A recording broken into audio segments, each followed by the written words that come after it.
Ada dua soal. Pertama, dia ada konflik of interest yang permanen karena dia adalah ipar presiden dan presiden itu pihak di dalam MK terutama dalam pengujian undang-undang. Dan bisa juga dalam sengketa pemilu ya. Bisa saja menyangkut PSI, bisa saja menyangkut calon yang di-endorse oleh presiden. Nah, yang kedua adalah kasus yang spesifik ini. Jadi dua hal ini menurut saya hal yang paling layak bagi putusan Mahkamah Kehormatan adalah memberhentikan Anwar Usman. Dan saya tidak terlalu peduli apakah dengan hormat atau dengan tidak hormat. Karena bagi saya yang kita harus tegakkan itu adalah kehormatan Mahkamah Konstitusi dan menghindari adanya konflik of interest permanen tersebut.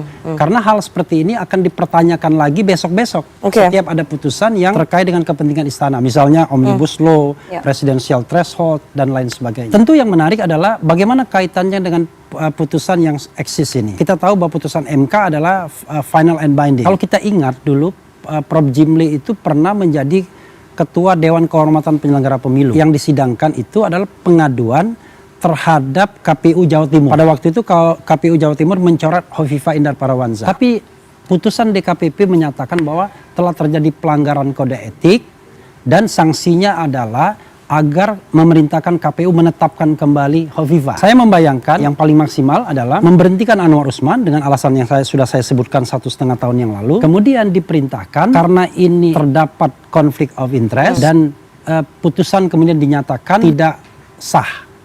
Sebagaimana Undang-Undang Kekuasaan Kehakiman sebagaimana yang dimintakan oleh Denny Indrayana. Karena dinyatakan tidak sah, diperiksa kembali oleh hakim yang berbeda. Hakim minus Anwar Usman. Seandainya yang diberhentikan cuma Anwar Usman.